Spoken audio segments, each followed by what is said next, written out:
Are sleepless nights or anxiety about sleep robbing you of midlife vitality? If so, this Grace and Grit podcast episode is for you. We are doing a deep dive into a lot of the myths around what it means to get good sleep and how to go about getting a better sleep cycle at midlife. So if that sounds like something you might be interested in, stick around because that's where we're headed. Welcome to the Grace and Grit podcast, made for women who want their healthiest years to be ahead of them, not behind them. Join your host, Courtney Townley, right now as she breaks down the fairy tale health story you have been chasing all of your life into sensible action steps and lasting change.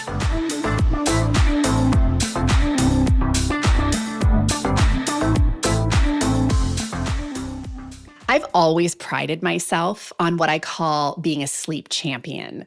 I feel like I should have a gold medal in sleep. Well, that was true up until a couple years ago.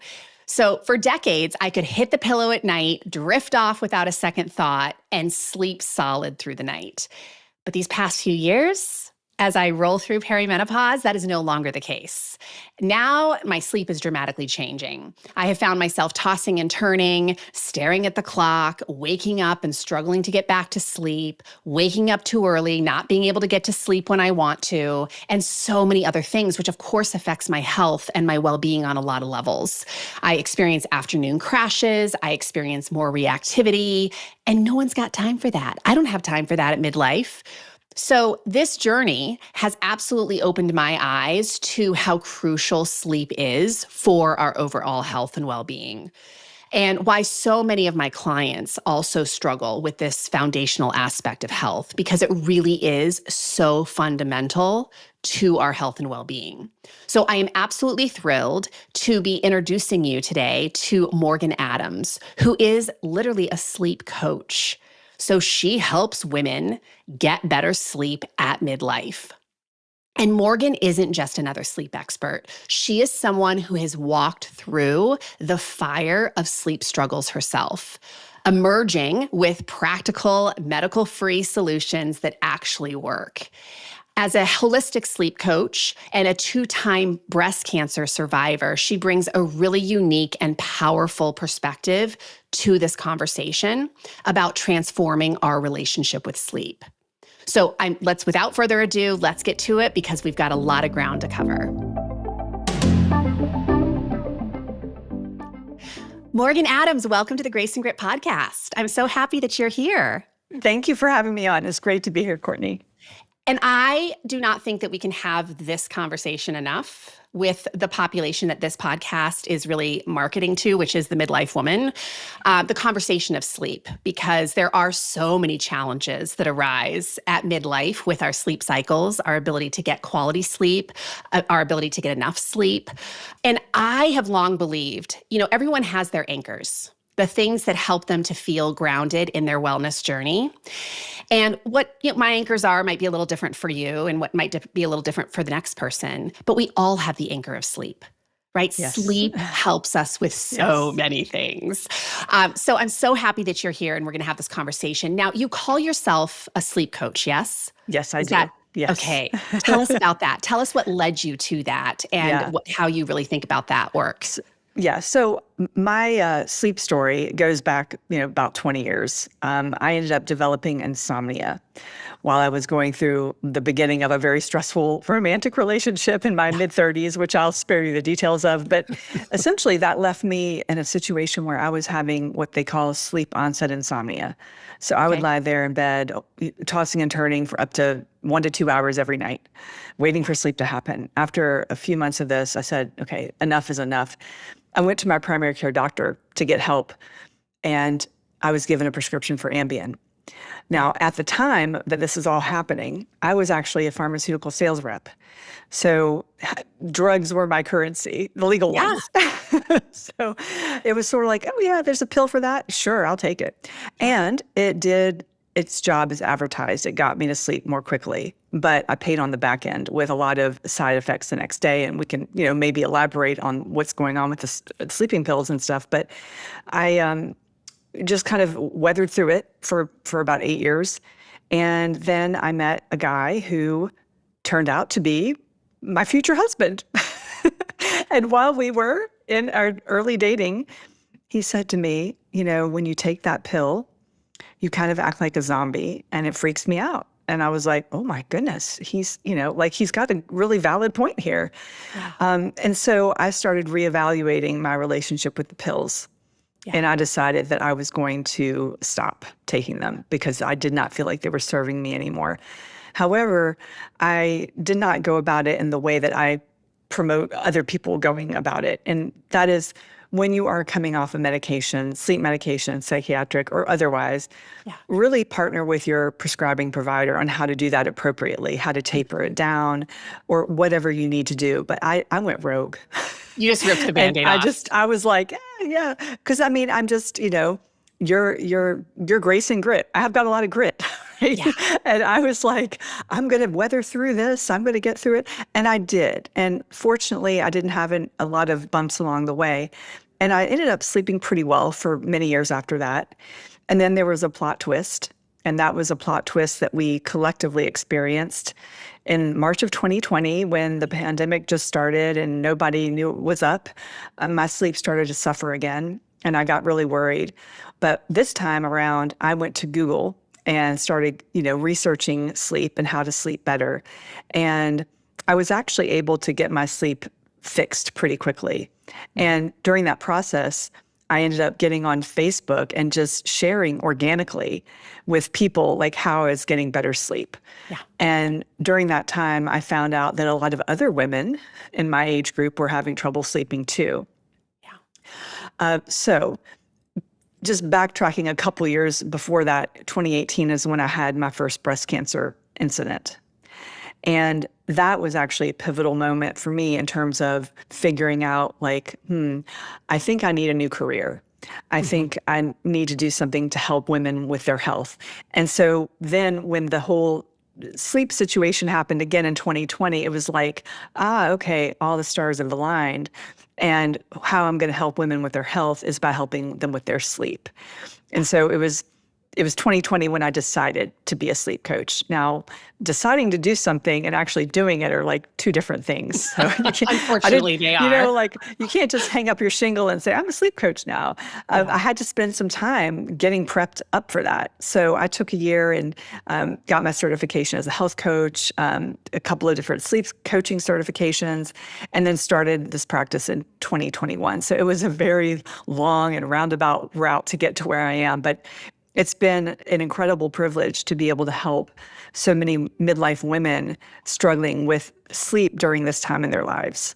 Oh, no doubt. No doubt. I have a question for you. When you did get your first breast cancer diagnosis, you've had breast cancer twice, correct? Twice, yes. Yes.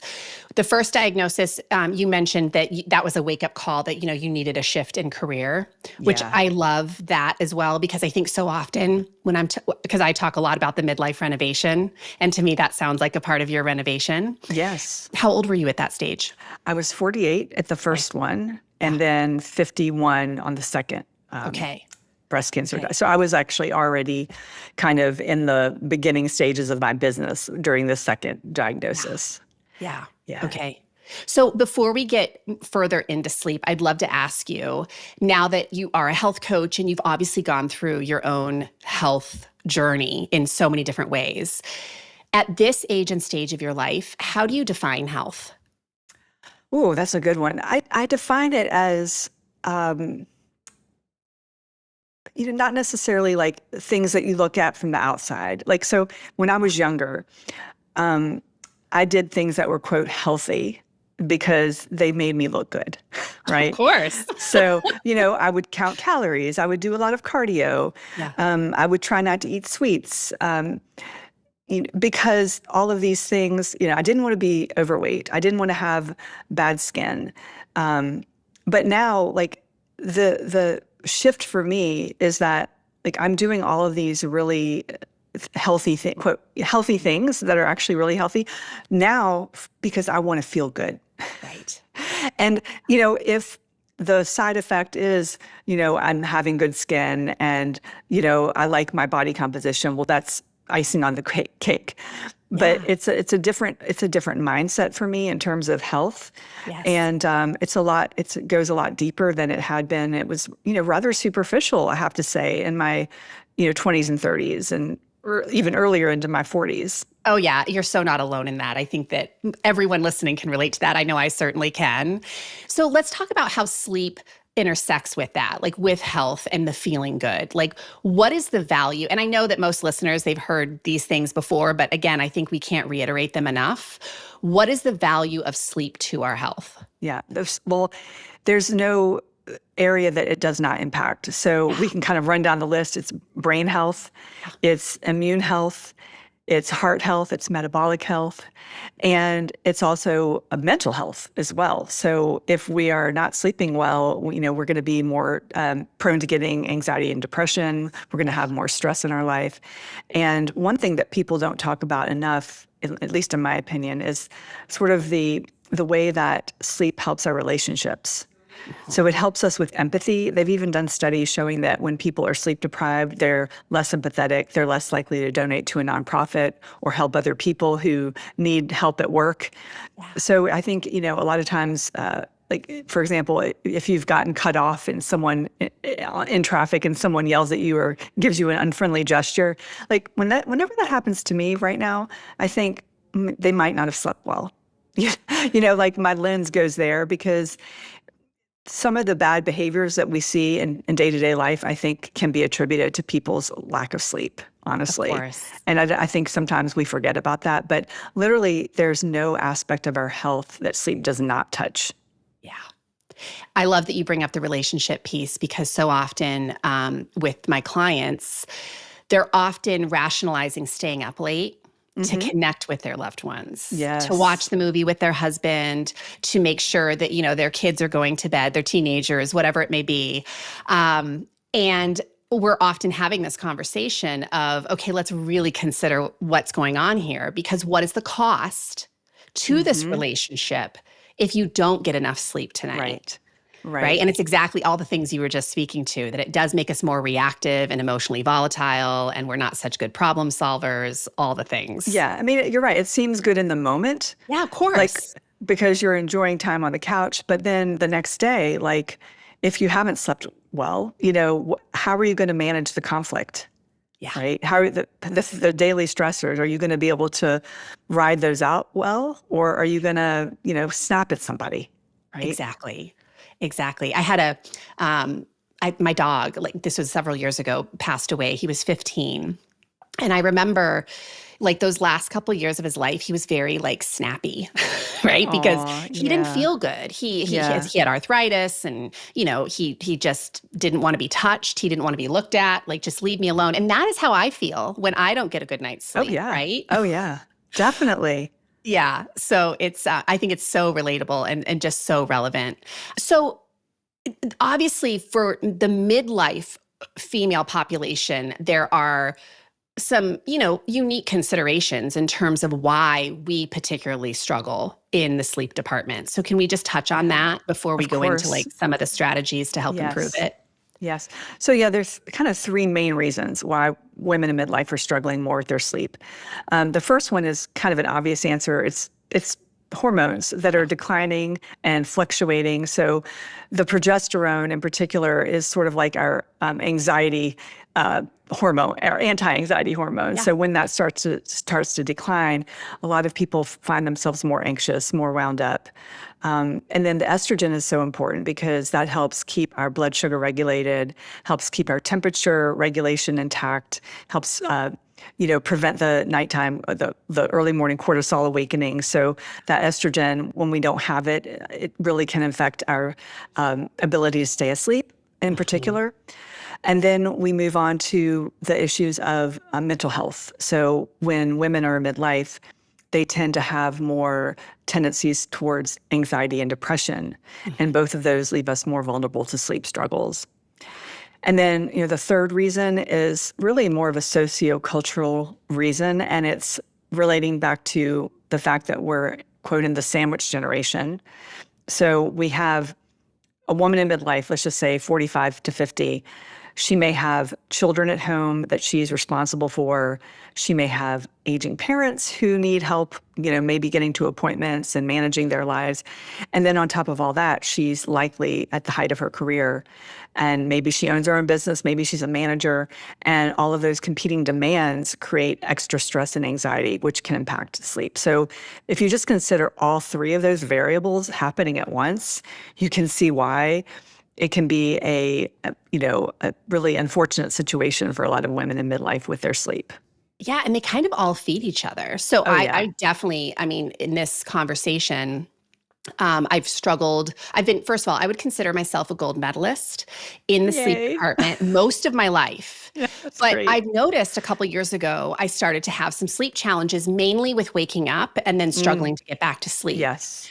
And what happens when I wake up is I start spinning out about things I'm not even spinning out about during the day. Mostly it's about my kid. I have a great kid, but I still worry like, oh my gosh, he just got his driver's license. What if he gets in a car accident? Like we go into doom and gloom in the middle of the night. And of course that doesn't help me get back to sleep. It just perpetuates me staying awake. Right. So I love that you kind of brought all that together because it's definitely been my experience for sure. Yeah. So when we often, I think, tackle the problem in a similar fashion to what you shared from the outset of the podcast, which is we reach for the pharmaceuticals, Yes. right? Or we reach for, maybe it's over the counter, like something that we can get, just at the grocery store or even at our natural food store. Like a lot of people are using melatonin and, different supplemental supports. So whether it's a supplement, whether it's a pharmaceutical, it's maybe not the best starting place. Would you agree for helping to improve? Yeah, I 100% agree with that. So I look at supplements. I'm not particularly in favor of sleep medications, and that's a whole different thread, unless they're last resort. But supplements are super popular, and I'm not opposed to them, and I sometimes take them myself. Yeah. But if you're looking to sleep supplements as your first line strategy to fixing your sleep problems, you're majoring in the minors, honestly. So there are a lot of other things that we can do before the supplements. So I look at supplements as something that you add on at the very end versus something that you try at the very onset of the sleep struggle. So people sometimes have it backwards. And I follow so many message boards and support groups for midlife women. And it's all, when people start asking about sleep, it's like a list of women just giving out different supplements. And I'm like, you've missed the boat here. This comes last. There's so many other fundamental, foundational pieces of getting better sleep that come before the supplements. Yeah. So before we go there into the fundamentals, what are some other mistakes that you see women making around maybe trying to tackle this problem? Is there anything else that comes to mind in terms of things that we do that aren't really all that helpful, or like you said, they're trying to major in the minors? There are tons of them. Yeah. Yeah. So where do we start? So okay, I think what we can look at, as a basic, are things that are just kind of obvious, but sometimes people brush off. Okay. Things like alcohol and caffeine, just things that we're ingesting. Now, please understand, I love my morning cup of coffee. Do not take it from me. And I will not ever try to take my clients' coffee from them in the morning. But there's a difference between a cup or two in the morning and relying on it all day long, right? So if you are drinking caffeine after lunch, you may want to think about potentially dialing back to, decaf or having tea or some other drink. Quite often, I'll just recommend that my client will go out and take a walk instead of having that caffeine, because that actual natural light gives you more energy than the caffeine without the side effects. And then with alcohol, this is a really tricky, touchy subject for a lot of women, but that nightly glass or two of wine may serve you well in terms of getting you to sleep more quickly, but you are going to probably be paying on the back end with some more awakenings. And so again, I don't try to coerce anybody to go completely sober, but if you're going to have alcohol, think about having it earlier in the night, right? So maybe happy hour versus a nightcap, maybe having one drink or two drinks instead of 3 or 4 drinks. because you really want to allow at least 3 hours for the alcohol to clear out of your system Yeah. before you go to sleep. I mean, these are all kind of pretty obvious But they're things. great. They're great refreshers. They are. And then, on the food front, keeping like dinners fairly light, like kind of eating on the earlier end can be really helpful. Giving your body like 2 to 3 hours at least of time to digest your dinner before you go to bed.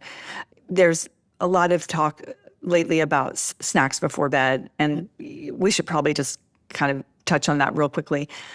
For the most part, you want to allow that 2 to 3 hours before bed and not have food. However, there are certain instances, and you've probably seen this with your clients, where a little bit of a small snack, maybe an hour before bed, can help stave off middle of the night wake-ups for some people.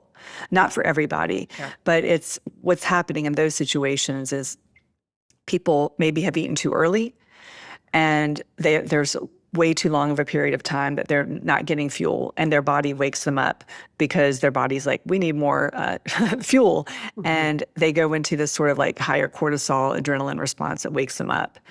So sometimes I'll have my client just do a little test to see like what happens if you, an hour before bed, have maybe half a cup of Greek yogurt. Will that keep you from having the middle of night awakening? And sometimes it will, sometimes it won't, but it's definitely worth a try to see. Can we clarify too, like maybe the makeup of that snack, like what's important in terms of maybe like what we should stay away from and what might be more useful if we want to run that experiment? Yes. Great point with that. So a lot of times middle of the night snacks mean cookies, ice cream, cake, things that like, come on. just, like, and those, so if you're going to eat like sweets and stuff like that, like, believe me, I eat sweets. I have a sweet tooth, but I eat them like after lunch, like, way far from bed. The sugar, that will just kind of overheat you and tend to make you wake up more often, have a higher body temperature, higher heart rate. So the snacks that are going to be the most useful are snacks that are like 100 to 200 calories-ish, small. We're not talking about a second meal. Something that's got fairly high protein, some fat, and maybe some complex carbs. So like maybe Greek yogurt with some nuts, or maybe some hummus and celery, something, or sometimes even a few bites of your leftovers from dinner could suit you well. Those are perfectly fine snacks. Those are great. I love those examples.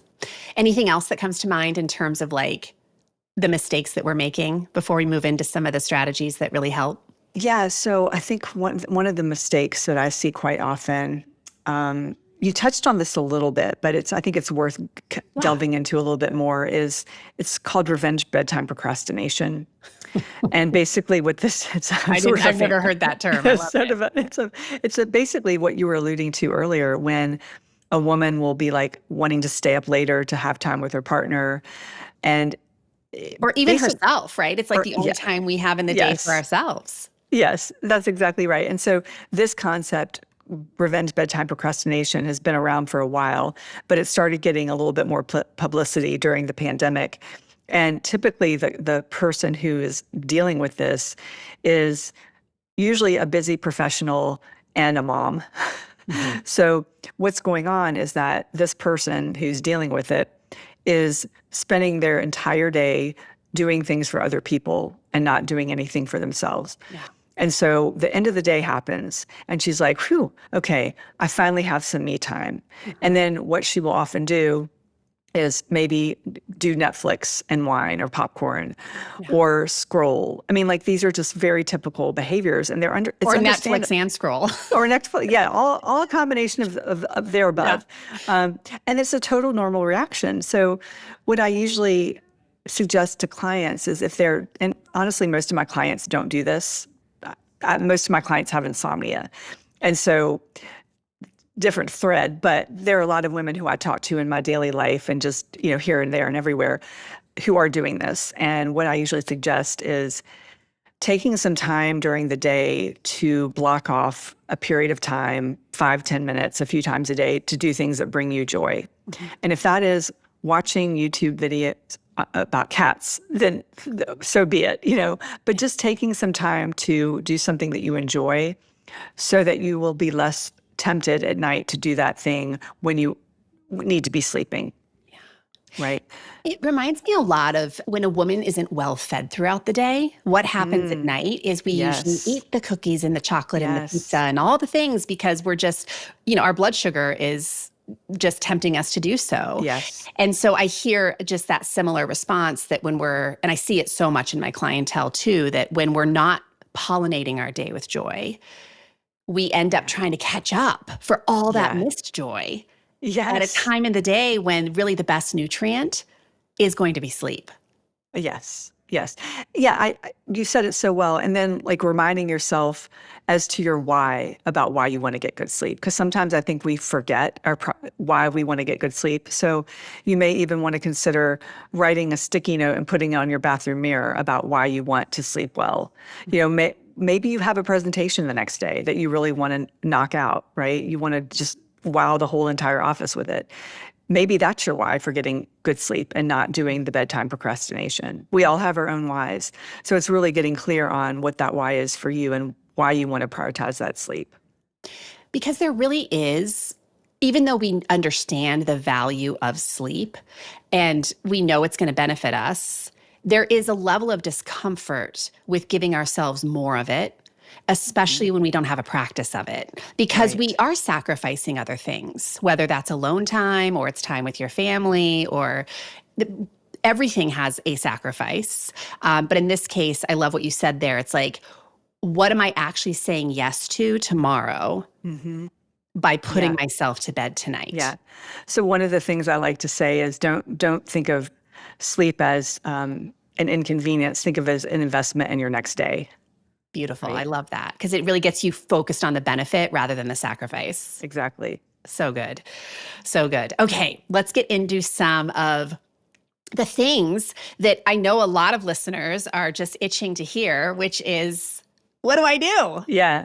Okay. So things that we can do to improve our sleep. So I always start with circadian rhythm because having a strong circadian rhythm, you need actually a good, strong circadian rhythm to generate good sleep. Yes. So the circadian rhythm is really the foundation.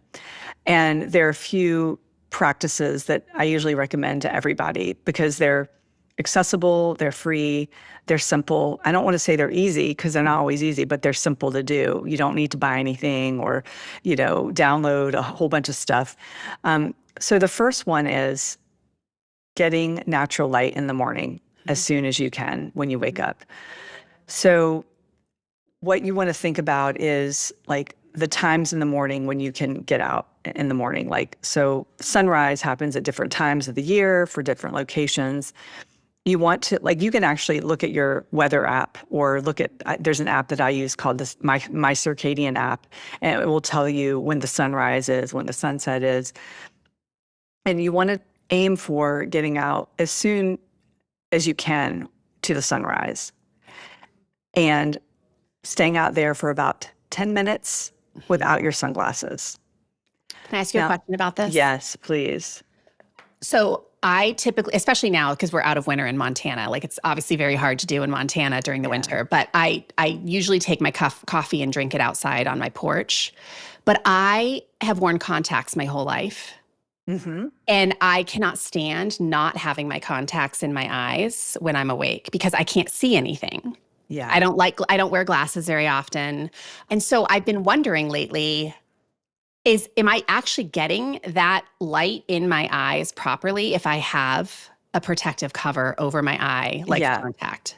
Sadly, the answer is no. I thought so, yeah. Yeah, I know. Well, there are certain, now I don't have the names of these contacts and I could find them for I you, but did do a Google search recently because I had the same question. I'm like, yeah, there's got to be contacts that don't have that level of yeah, protection. And I'm definitely they, going to talk about it with yeah, my ophthalmologist. great. Yeah, they make those. So, what I see often in my neighborhood, because I take my dogs for a walk around sunrise every morning, and I'll quite often see people with their sunglasses on. Yeah. And you don't really want those on Yeah. at that time of the morning because what you're doing is you're blocking all of the happenings. So essentially, when the light hits your eye, it sends a signal to your suprachiasmatic nucleus. Okay. And that's your circadian pacemaker. And from there, there's this really beautiful cascade of neurotransmitters and hormones happening, boosting your cortisol naturally, shutting down any residual melatonin. So when you have sunglasses blocking your eyes, you inhibit those processes from fully happening. Okay. So, and then there's another part of the morning that I want to tell you about that I think a lot of people have missed. And some circadian scientists would argue this is even more important than the sunrise. And it's called UVA rise. Mm-hmm. Now, I mentioned my circadian app. That is an app where you can actually see when the UVA rise is happening. Okay. And basically what's happening at UVA rise, it's when the sun is at between a 10 to 30 degree angle above the horizon. Okay. And it's usually about an hour. So it's like literally right after sunrise, and it's right before UVB rise when vitamin D is available. So really interesting things happen. So you during that period of time, you have amino acids in your eyes.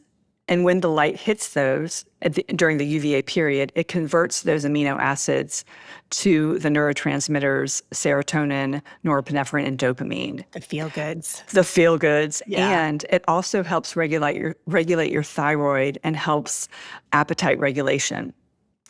So when I learned about this a couple of years ago, I started going out a little bit after sunrise because I wanted to collect those benefits. I call the UVA rise period the internal pharmacy.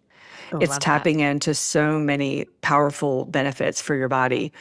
So what you would want to do is, I mean, I know it sounds like a lot, but what you would want to do is think about your schedule and how you can weave maybe 10 minutes of time during that UVA rise using either the app. There's other apps too, but you want to find that time period and think about your day and when you can get outside. And it doesn't have to be all at once. So I'll sneak out for like 10 minutes here, 10 minutes there, because my goal is to get 20 minutes of that time during the morning of the UVA rise. It doesn't happen every morning because things come up with work and family, and so I can't always do it, but I don't let perfect be the enemy of good. I just get out and get what I can because I have felt the difference. Seriously, Courtney, when I'm taking advantage of the morning sunlight, it's a huge difference in my mood, energy, and sleep. And I talk to all of my clients about this, and they're all kind of like, in the beginning, a little skeptical, like, are you sure? Like, why haven't I ever heard this before? Well, the reason why you haven't heard this before is because who's going to advertise it? There's no money to be made. I mean, who's going to fund the ads for this? Right. Like, really? So they end up doing it because, they're like, okay, well, this is my coach and I'm going to follow some of her suggestions. And they're all like, oh my gosh, it made a huge difference. Mm-hmm. So that is one thing that you can do. A big, big deal. Yeah, and looked like circling back to what you said earlier about like pollinating the joy right into the day, I think that's such an easy thing to you can stack those things together. Like giving yourself that permission to have that 10, 20-minute break where you're outside, maybe feet in the grass and just looking at nature or, doing whatever you want to do that brings you joy in the light of the sun. Yeah. And here's the most beautiful scenario of all, Courtney, is if you can rally a neighbor to go on a 20-minute walk with you in the morning, you've got your movement, you've got your sunlight, and you've got your socialization. It's like the trifecta. It's like some amazing. So then second thing I would recommend for, like, if you're on your journey to beginning to get better sleep and you're talking about circadian rhythm optimization, I would say the second thing is to have a stable, consistent wake time every morning, even on the weekends. I know people kind of fight me on that, but your body and brain don't know the difference between Sunday and Thursday. And so your body doesn't know. So the benefit of this anchored wake up time is that it really sets your circadian rhythm to have consistent cortisol and melatonin pulses throughout the day. And it tells your body and brain, hey, it's the morning, it's time to do all these different processes. Mm-hmm. And by virtue of having a consistent wake time, you typically will become sleepy around the same time each night. So after about 14 to 16 hours after you wake up, you've built up an accumulation of adenosine, which is your sleepy chemical, and that needs to be released in form of, your big bout of sleep in the night. So you're going to basically become sleepy around the same time. Maybe not to the hour, but in the general vicinity, you're going to be sleepy around the same time when you have that consistent wake time. Now, I will just kind of caveat that and say a lot of people are like, okay, does that mean I have to go to bed at the same time every night? No, it doesn't. Actually, your wake time is a lot more important than, or the consistency of your wake time is a lot more important than the consistency of your going to bed time. So the going to bed time ideally would be like picking an hour window to go to bed and then waiting for like the sleepiness cues to hit you. A lot of women will, we talked about the women who are going to bed too late because they're scrolling and Netflixing. Well, there's also another subset of women, and these are actually the kinds of people that I typically see, they go to bed too early. They go to bed too early because they feel like they need to catch up on sleep because they haven't slept well. So they're essentially perpetuating this kind of insomnia cycle. They're getting into bed at 8 or 9, and they're not sleepy. They're fatigued, and fatigue and sleepiness are two different animals altogether. Yeah. So they're not waiting until they're sleepy. Yeah, I love that you're bringing that up because I literally just had that conversation with a client yesterday who was talking about she had a bedtime, but then she was saying on the call, I think I'm gonna play with it a little bit because I think I am putting myself to bed too early. Yeah. And I was like, that's great. Yeah. What a lot of people will notice too when they go to bed a little bit later, if they're having middle of the night wake-ups, they will find that those wake-ups are reduced because their sleep is a little bit more consolidated. They'll end up sometimes sleeping through the normal wake-ups that they would typically have. So on this note, like, how do you know that you're getting enough sleep? Like, because I know that, the 8 hour, isn't necessarily true for everybody. And I think sometimes maybe we aren't tuning into our bodies enough to maybe get those signals. But what are the things we should be looking for to identify that, yep, I'm kind of nailing this right now? Yeah. I think the things to look out for are you feeling generally refreshed and energized for most of the day? Now, I say most of the day because sometimes we need to take into consideration the fact that we have these circadian dips in our day. And the circadian dips typically happen in the early afternoon for most people. So that, that post-lunch slump, a lot of people blame it on the food. Well, it's actually, in most cases, our circadian dip naturally kind of declines. And that's why a lot of countries will have the siesta period. They're actually doing it right. They're taking advantage of it and working with their circadian rhythm. So don't freak out and panic if you get a little bit drowsy. It's at a certain point of the day. That doesn't mean necessarily you haven't had enough sleep. It could just mean that you're having a normal circadian dip that you should be having. So if you are able to, essentially have enough energy to get through your day and do the things that you're supposed to do during the day without having to take like a lot of naps or have to dose yourself on caffeine all day long. If you're feeling like you're able to think clearly and you're relatively emotionally stable and you're not snappy, I think that those are all good signs that you're doing pretty well with the quality and the quantity of your sleep. Okay, great. Before we go back into other things, I do want to just ask you, what about napping? Yes, napping can be a good practice for many of us in terms of just a little bit of a boost for cognition and focus, but we need to use them strategically. So if you have insomnia now, and these are most of my clients, like we don't really recommend a lot of napping for people who have insomnia because it will often it's like snacking before dinner. So if you have a nap too late in the day, like at 4 or 5, you may not be, quote, have that sleep hunger that you would want to build up during, the evening. Sure. So if you're going to nap, the best strategy would be taking the nap before 2 or 3 p.m. and limiting the nap to like 20 minutes. Great. Now you could go if if you had a really rough night and you really need to like prepare for something later, you could manage to do like a 90-minute nap. But that 45-minute nap can be a little bit of a tricky issue because you will probably wake up in the middle of a sleep stage. Mm. So you want to wake up in a stage of light sleep. You don't like if you have you ever been done a nap where you wake up really groggy and you're just Oh, like yes. out of it? That's because you woke up and it's like probably your REM or deep sleep phase. Yeah. And it was so you want to wake up while you're in a light sleep. So that's Okay. why the sort of the 20 minutes is sort of the recommended amount of time. Oh, great. I love it. My grandmother used to take 11-minute naps, 10 for her and one Oh, for God. that's so So I've cute. always maintained that. Like I literally, I think at this point can just fall asleep and wake up in 11 minutes because I've done it for so long. But I love that. I love that practice. And I am a pretty big napper because I do just find that it often just revitalizes me. Yes. And I have focus back and I hear what you're saying too, like that circadian dip in the afternoon. It makes a lot of sense why I might want to lay on the floor and just rest for a few minutes Yeah. before Yeah. I move on with my day. Yeah, you're going with your body's circadian rhythm rather than fighting it. Yeah. Okay, so circadian, like promoting circadian health was the first piece. The consistent bedtime Yeah. was the second.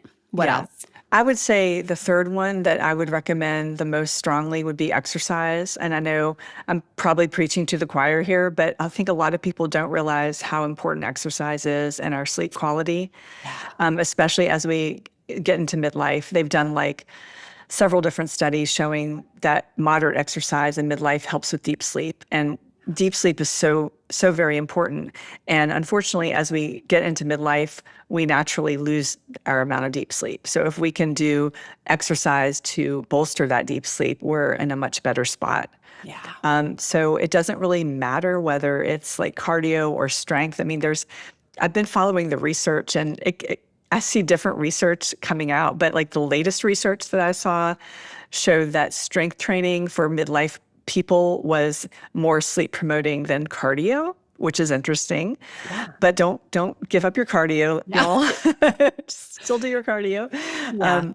But there's study after study showing that, a few times a week moderately can significantly help with sleep on all different measures, our quality, time to fall asleep, efficiency, because exercise helps build up our sleep drive. It helps regulate our circadian rhythm, and it helps reduce cortisol long term.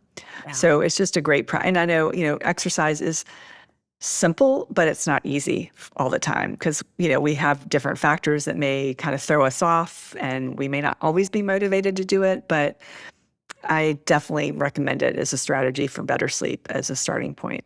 So I love that you're bringing it up. And where I see the struggle for specifically like clients who aren't good sleepers, Hmm. then they lack the energy. Like they're always rationalizing, well, I shouldn't Right. exercise today or I can't exercise today because I didn't sleep well last night. What would you say like in that scenario? Would you encourage someone to like just give a little push? You don't have to like go fierce and hard and long, but move. Yes, I would. And what I would say to that person, and that person was me. Yeah. I Yeah. went through a little challenge recently with my sleep. It's all good now, but on the mornings where I didn't sleep well at all, I would make myself do like I work out every morning. Like that's always how I've been, and so Yeah. it's just part of my life. But on the days that I don't sleep well, I will like maybe cut my workout short by like I'll usually do a 30-minute whatever, whether it's weights or cardio, I'll do 20 minutes and I won't go as hard. Yeah. But I want to get my body moving because I know absolutely 100% I'll feel better just having some movement, some blood flow going to the brain to help, give the energy back to me. So I would gently push somebody to challenge themselves to do something. Don't do a HIIT workout or don't do, something really strenuous if you haven't slept great, but do something to get your body moving. Yeah. I love that. That's great. Okay. Can we talk about sleep trackers? Because it's a thing. Yeah, And it where is a thing. people get very enthusiastic about it. And I would love to know just your take. Like, what are the pros and the cons to Yeah. using sleep trackers? So I have 4 sleep trackers that I use. Yeah. I don't Only four. recommend it, only 4. But that's, my job is to stay on top of this technology, so I justify it. So I think that sleep trackers can be a really great tool for a lot of people who are wanting to get on a better sleep journey, who are sleep optimizers, Yeah. and somebody who can look at their data and then make behavioral changes based on the data they see. So if they see, for example, when I have my dinner or my alcohol later in the evening, I notice that my deep sleep is lower and my sleep efficiency is lower. What does that mean? So if someone could take that information and make the behavioral changes to change when they have their intake of the alcohol or the food, that would be like an ideal use case for a sleep Sure. tracker. Now, the people who have a sleep tracker and like notice that they have really worse sleep when they do X, Y, and Z, but don't do anything about it, well, they've kind of wasted their time and money using one, right? Because they're not going to apply anything to it. The people who don't do as well with a sleep tracker are, quite honestly, most of my clients because they have insomnia. And with insomnia often Stressing them comes out. I bet. this heightened anxiety around sleep metrics. There's Yeah. a concept called orthosomnia, Okay. which is basically fixating on sleep data and sleep hygiene. Yeah. So quite often someone will have a sleep tracker and be like, oh no, Morgan, I only got like 7% deep sleep and what's going to happen to me. I've even heard of people who will check their sleep trackers at night if they wake up, and like that's like completely counterproductive. So typically I would say if you have insomnia that you're working on, maybe lay off the sleep tracker.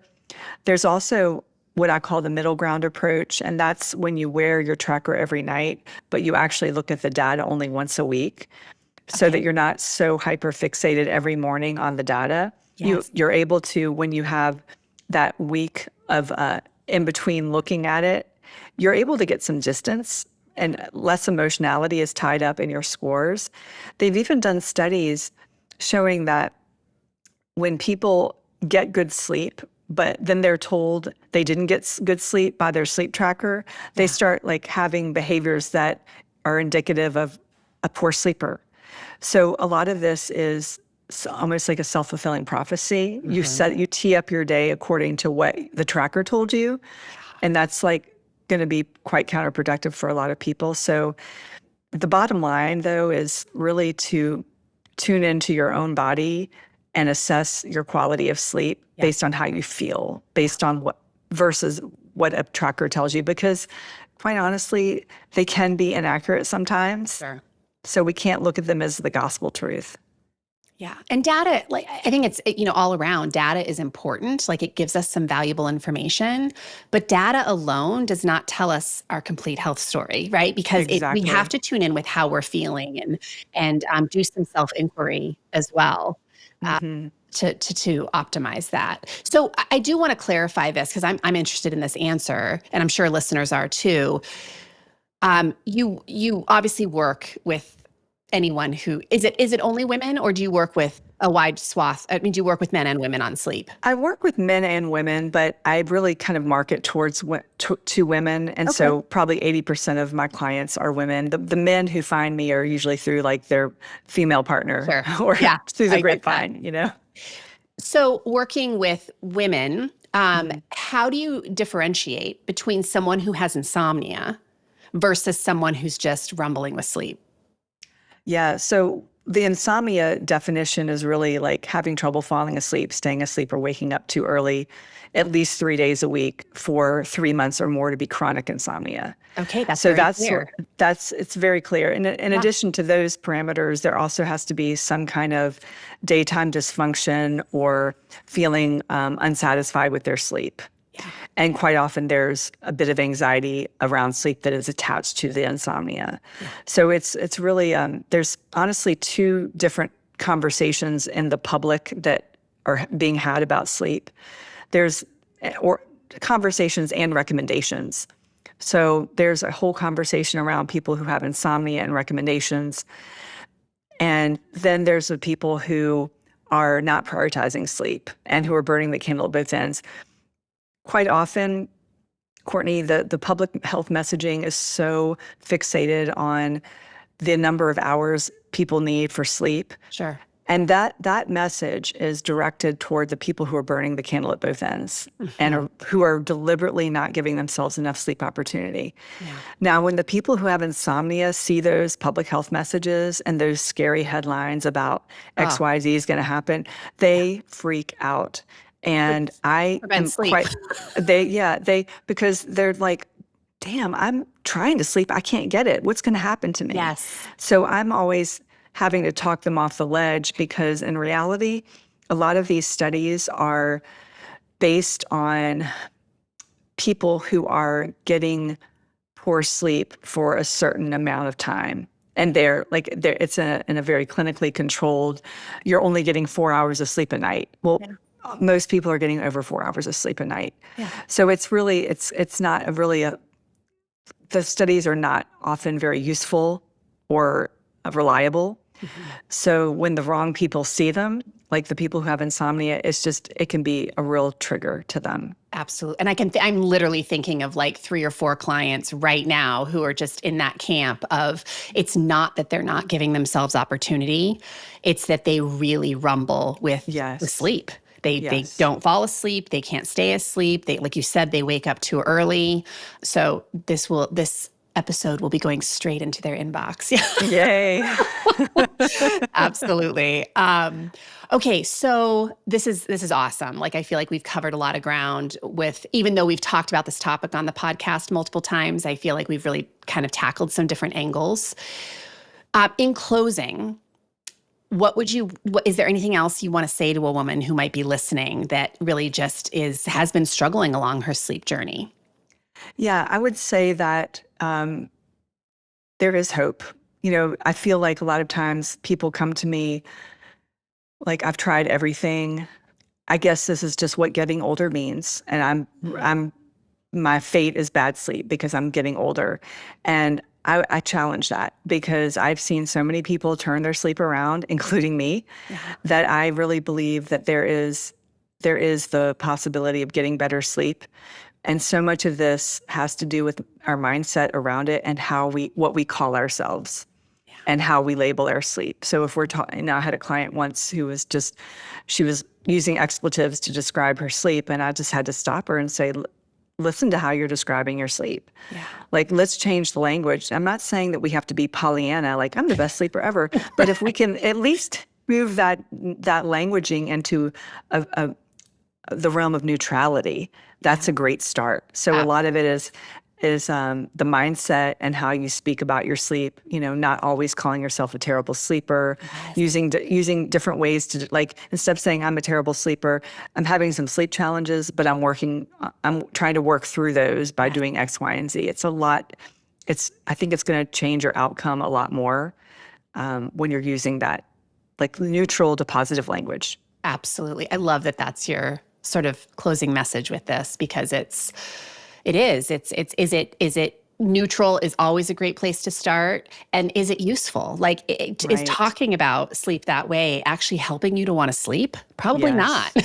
Exactly.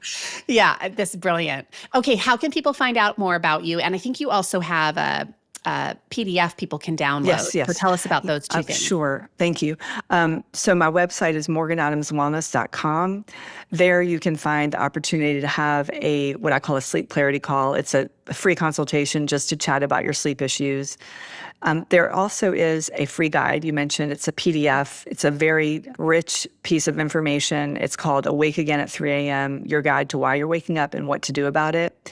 So if you are the kind of person who's having the middle of the night awakenings and you want to know a little bit more about why it's happening, how to manage it, that's a great free resource for you to get from the website. I love it. So good. Well, I will definitely be downloading it. I'm sure a lot of listeners will. We will house all of that on the page of the website where this episode is housed. You're doing great work in the world. Like, truly, I'm so glad people like you exist. I love this conversation. We may have to circle back at some point and talk about some other things or go deeper with this conversation, but this was great. I really appreciate your time and energy and mission. Thank you. I appreciate your hospitality so much. Awesome. Thank you. Have a great day.